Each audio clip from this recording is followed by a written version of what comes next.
एक गांव में हल्दीराम नाम का एक चौधरी रहता था, जो बहुत ही लालची था। किसानों को बहला फुसलाकर ठेके पर खेत में काम करवाता था और बाद में उनके सामने शर्त रखकर उनका हक मार लेता था। अरे देखो बलिया, यह गरीब किसान भी बड़े अजीब होते हैं। जानवरों की तरह दिन रात मेहनत करते हैं और बदले में 2 वक्त की रोटी के लिए तरसते रहते हैं।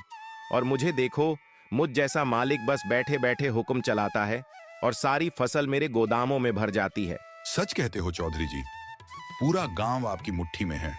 इनकी मेहनत का फायदा उठाना आपसे बेहतर और कोई नहीं जानता। पूरे गांव पर आपका ही राज है। आपकी मर्जी के बिना एक पत्ता भी नहीं हिलता। राजा तो हूं ही।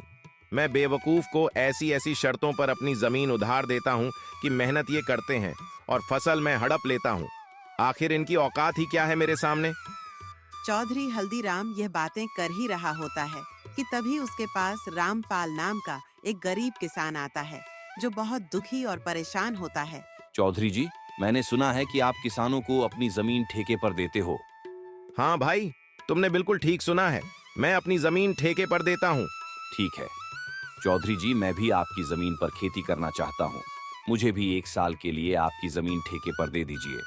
मेरा नाम रामपाल है और मैं पास के गांव काशीपुर में रहता हूँ।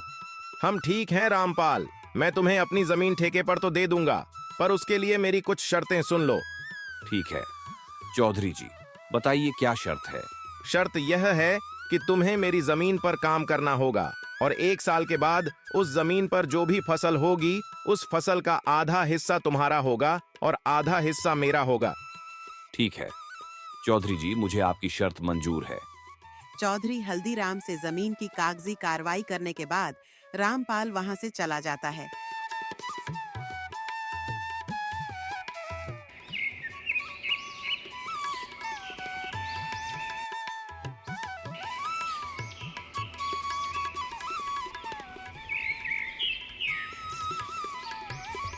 और अगले दिन खेती करने के लिए उस खेत में पहुंच जाता है। चलो, चौधरी जी से जमीन तो मिल गई है, अब इसमें खेती करता हूँ। उम्मीद है कि इस साल अच्छी फसल होगी। मुझे बहुत मेहनत करनी होगी, तभी मेरे हिस्से में कुछ बच पाएगा। रामपाल किसान दिन रात कड़ी मेहनत करता है और फसल उगाता है।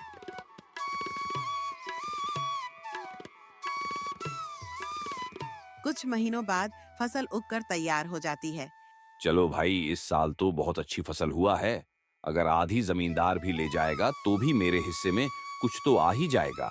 रामपाल अब अपनी उस फसल की कटाई भी शुरू कर देता है। रामपाल की उगाई हुई फसल की खबर चौधरी हल्दीराम के कानों तक पहुंचती है।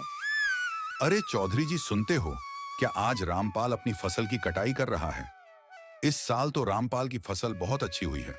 क्या सच में? यह तो बहुत अच्छी खबर है कि रामपाल आज फसल की कटाई कर रहा है। चलो चलकर देखते हैं।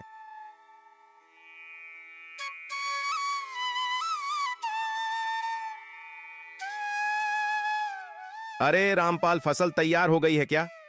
हाँ चौधरी जी, इस बार मैंने धान की फसल लगाई है। इस बार तो तुम्हारी फसल काफी अच्छी लग रही है। काफी मेहनत करने के बाद इतनी अच्छी फसल हुई है। अब तो मैंने कटाई भी शुरू कर दी है। अरे यार, तेरी मेहनत से कुछ नहीं हुआ है। यह तो मेरी उपजाऊ जमीन का कमाल है। तुम्हारी मेहनत हो या ना हो, फसल तो होगी ही। चौधरी जी, खेत भले ही उपजाऊ हो, लेकिन अगर वहां मेहनत नहीं होगी तो फसल कैसे होगी? मैंने बहुत मेहनत की है। ज्यादा मत बोल रामपाल, मेहनत तो किराए के मजदूर भी करते हैं। असली कमाई का हकदार वही है। इसकी जमीन है। शर्त के मुताबिक अब जल्दी से मेरे हिस्से की आधी फसल निकाल, ताकि मैं चलूं। यहाँ से मुझे और भी काफी काम है।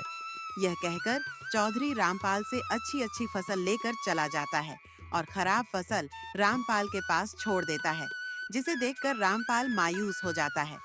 इस पर हे ऊपर वाले, इतनी मेहनत करने के बाद बस इतनी सी फसल मेरे हाथ आई है। धिक्कार है ऐसी जिंदगी पर। आखिर कब तक दूसरों के इशारों पर नाचता रहूंगा? भगवान कब मेरी अपनी जमीन होगी? रामपाल इसी तरह अपनी जिंदगी काट रहा था। कुछ महीनों बाद रामपाल का बेटा मोहन, जो शहर पढ़ने के लिए गया था, वापस गांव आ जाता है। गांव आने पर जब उसने गांव का नजारा देखा तो उसे बहुत दुख हुआ। पिताजी, हमारे गांव का यह हाल क्यों है? सभी लोग दुखी और परेशान नजर आ रहे हैं। आखिर बात क्या है पिताजी? बेटा, इस गांव में किसानों की यही किस्मत है। चौधरी हल्दीराम जैसे लोग हमारी मेहनत का फायदा उठाते हैं। मेहनत हम करते हैं और फल चौधरी हल्दीराम जैसे लोग खा जाते हैं। हमारे पास ना अपनी जमीन है ना अधिकार, बस मेहनत करते हैं और भूखे रहते हैं। किसानों की यह स्थिति सुनकर मोहन बहुत दुखी हो जाता है और गुस्से में आ जाता है। आप चिंता मत कीजिए, अब यह अन्याय और नहीं चलेगा। आज से मैं खेती करूंगा और उस लालची चौधरी हल्दीराम को उसी की शर्तों में उसकी चालाकी का जवाब दूंगा।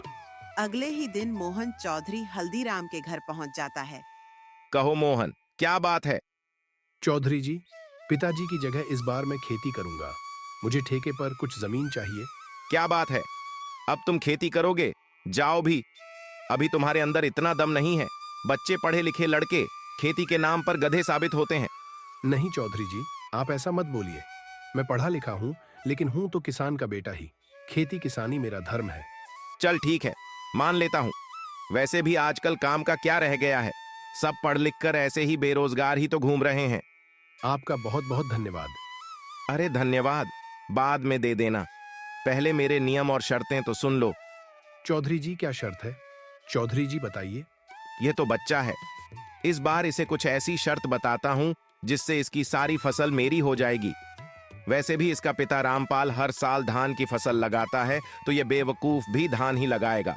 अच्छा मोहन सुनो, तुम जो भी फसल लगाओगे उसका आधा मैं रखूंगा और आधा तुम रखोगे, लेकिन ऊपर का हिस्सा मैं रखूंगा और नीचे का हिस्सा तुम्हारा होगा। अगर मेरी यह शर्त मंजूर है तो बोलो।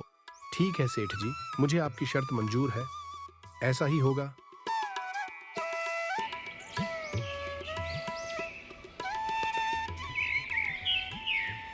अगले दिन से मोहन खेतों पर काम करना शुरू कर देता है। मोहन ने इस बार धान के बदले मूली की फसल लगाई और कुछ महीने बाद फसल तैयार हो गई। मूली की वह फसल बहुत ही अच्छी हुई। अब मोहन खेत से मूली निकालने लग जाता है।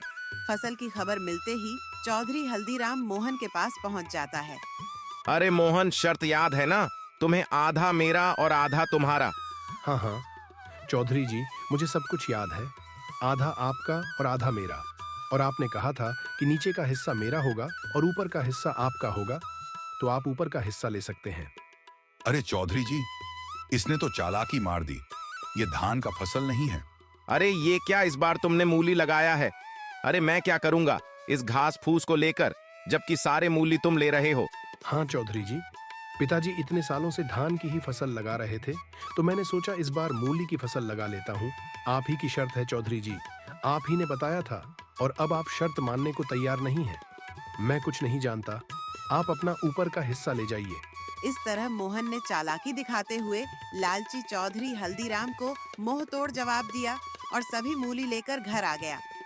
अरे मालिक, पूरे गांव में आज तक आपके सामने किसी ने चालाकी दिखाने की हिम्मत नहीं की, और ये मोहन का बच्चा आपको इतनी आसानी से बेवकूफ बना गया।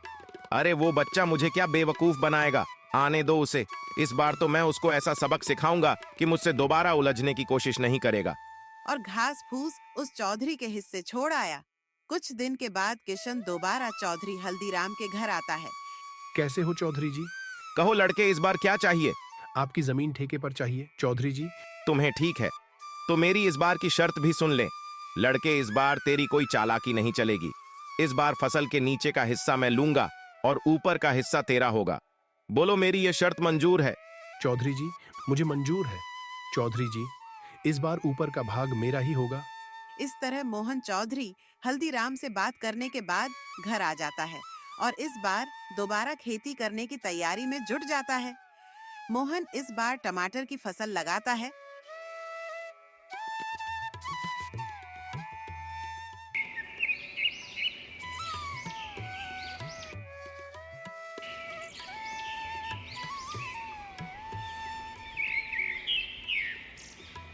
और कुछ दिनों बाद फसल काफी अच्छी उगाती है। अरे वाह, इस बार तो टमाटर की फसल खूब लहरा रही है। मजा आ गया। आने दो अब उस लालची हल्दीराम को, फिर मजा चखाता हूँ उसको। कुछ दिन के बाद चौधरी हल्दीराम मोहन के पास आता है। जैसे ही चौधरी टमाटर के खेत पर पहुंचा, उसका दिमाग चकराना शुरू हो गया। अरे मालिक, उस छोटे से बच्चे का दिमाग तो देखिए। आप जैसे इतने बड़े चालबाज को फिर से बेवकूफ बना दिया। अरे ये क्या, इसने तो इस बार टमाटर की फसल लगा दी है। ये लड़का जितना मैं सोच रहा था उससे कहीं ज्यादा होशियार निकला। तुम सही कह रहे हो बलराम, मैं उसको बच्चा ही समझ रहा था और उस बच्चे ने तो मुझे बेवकूफ ही बना दिया। नमस्ते चौधरी जी, कैसे हैं आप? देखिए चौधरी जी, इस बार मैंने टमाटर की खेती की है और आपकी शर्त के मुताबिक इस फसल के ऊपर का हिस्सा मेरा होगा और नीचे का हिस्सा आपका होगा। अरे मैं क्या करूंगा इस घास फूस को लेकर? इस तरह मोहन ने अपनी होशियारी से चौधरी हल्दीराम को दोबारा बेवकूफ बना दिया और चौधरी एक बार फिर से धोखा खाकर आग बबूला हो गया। मोहन ने टमाटर की कटाई की और सारी फसल अपने घर ले आया और उस फसल का कुछ हिस्सा उसने गांव के जरूरतमंद लोगों में बांट दिया। मोहन और उसका पिता रामपाल दोनों ही बहुत खुश थे। कुछ दिनों बाद फिर से फसल उगाने का समय आया। चलो आज उस चौधरी के साथ दोबारा मुलाकात करता हूँ और इस साल भी ठेके पर जमीन लेकर फसल उगाता हूँ। देखता हूँ इस बार शर्त में वह चौधरी कौन सा खुराफाती दिमाग लगाता है। यह सोचकर मोहन उस चौधरी के पास दोबारा पहुंच जाता है। अच्छा, तो तुम मुझसे मिलने दोबारा आ गए। अब क्या खेल खेलना चाहते हो? मेरे साथ देखो, बच्चे ज्यादा होशियार बनने की कोशिश मत करना। मैं भी चौधरी हल्दीराम हूँ। मुझे होशियारी नहीं आती चौधरी जी, मैं तो एक किसान का बेटा हूँ। होशियार तो आप लोग हो जो गांव के गरीब किसान की मजबूरी का फायदा उठा रहे हो। अपनी जबान पर काबू रख लड़के। ये क्या बक रहा है? जिस काम के लिए है वो बात कर, यहाँ ज्ञान बांटने की जरूरत नहीं है। चौधरी जी, चलिए काम की बात करते हैं। मुझे इस बार भी आपकी जमीन ठेके पर चाहिए। बताइए इस बार आपकी क्या शर्त है? हम शर्त तो है, तू खुद को बड़ा होशियार समझता है ना बच्चे। चल, इस बार फसल के नीचे का और ऊपर का हिस्सा मेरा होगा और बीच का हिस्सा तेरा होगा। अब बोल, मेरी यह शर्त मंजूर है? बिल्कुल मंजूर है चौधरी जी, जैसा आप कहें। चलो मैं जाता हूँ, मुझे अब फसल उगाने की तैयारी भी करनी है। लालची चौधरी की बातें मानकर मोहन घर चला जाता है। वो फिर से फसल की तैयारी में लग जाता है और इस बार वो गन्ने की फसल लगाता है। इस बार खेती में कौन सा फसल लगाया है बेटा? पिताजी, इस बार मैंने गन्ने की खेती की है। फसल काफी अच्छी हुई है। इस बार भी आमदनी अच्छी होगी। पिताजी, बहुत अच्छी बात है बेटा, तुम ऐसे ही मेहनत करते रहो। कुछ दिनों बाद लालची चौधरी और बलिया दोनों दोबारा मोहन के पास आने लगे। अरे चौधरी जी, इस बार मोहन का दिमाग चकरा जाएगा। इस बार आपने बहुत ही बढ़िया शर्त रखी है, ऊपर का भी आपका और नीचे का भी आपका। तुझे बिल्कुल सही कहा बलराम। इस बार मैंने अपने दिमाग का 200% यूज किया है, ब्रह्मास्त्र छोड़ा है। ब्रह्मास्त्र। अब देखता हूँ कि इस बार वो मोहन का बच्चा कैसे बचता है। इस तरह दोनों बातें करते हुए खेत के पास पहुंच जाते हैं और जैसे ही वो खेत पर पहुंचते हैं, अरे चौधरी जी, ये मोहन तो आपका भी बाप निकला। देखो जरा उसने इस बार कौन सी फसल लगाई है। अरे यह क्या, यह तो गन्ने की फसल है। अब बताओ भला, ऊपर का और नीचे का हिस्सा मेरा होगा और बीच का हिस्सा उसका होगा। मतलब मेरे हिस्से में इस बार भी झाड़ फूस ही आनी है। मैं इस बार भी बेवकूफ बन गया। मान गए इस किसान के बच्चे के दिमाग को। चौधरी जी, कैसे हो आप और आप दोनों में क्या बात चल रही है? जरा मुझे भी बताओ। मैं इस बार भी बेवकूफ बन गया। मान गए इस किसान के बच्चे के दिमाग को। मैं भला आपको क्या बेवकूफ बनाऊंगा? चौधरी जी, आप तो दुनिया को बेवकूफ बनाते हो। देखो चौधरी जी, इस बार मैंने गन्ने की फसल लगाई है और आपकी शर्त के मुताबिक इस फसल के ऊपर और नीचे का हिस्सा आप ले जाओगे और बीच का मैं लेकर जाऊंगा। अच्छा, एक तो चोरी ऊपर से सीना जोरी। अरे ओ किसान के बच्चे, चौधरी जी को ज्यादा होशियारी दिखाने की कोशिश मत करना। बेईमानी और धोखाधड़ी में वह सबके बाप हैं। बाप, ये खेत भी हमारा है और फसल भी हमारी है। अरे अरे ओ बलराम, बसकर चिल्लाने की जरूरत नहीं है। शायद ये हमारी ही करनी का फल है। मैंने भोले भाले इन किसानों को बहुत ठगा है। आज पहली बार हमसे किसी ने पंगा लिया है और इस लड़के ने मेरी आंखें खोल दी हैं। मैं समझ चुका हूं कि अब मैं किसी किसान को परेशान नहीं करूंगा। सबकी मेहनत का बराबर पैसा दूंगा और जितने भी किसानों की जमीन मेरे पास गिरवी है, मैं वह सब वापस कर दूंगा। चौधरी जी, आपने बहुत अच्छी बात कही है। एक किसान दिन रात मेहनत करता है अपने लिए अपने परिवार के लिए न कभी अच्छे कपड़े पहन पाता है और न ही कभी अच्छा खाना खा पाता है। दिन रात दूसरों का पेट भरने के लिए वह अपना पेट जलाकर मेहनत करता है। ऐसे में इनको तरसाना ठीक नहीं है। इनका हक तो इनको मिलना ही चाहिए। इस तरह मोहन अपनी मेहनत और चतुराई से उस लालची चौधरी को सही रास्ते पर ले आया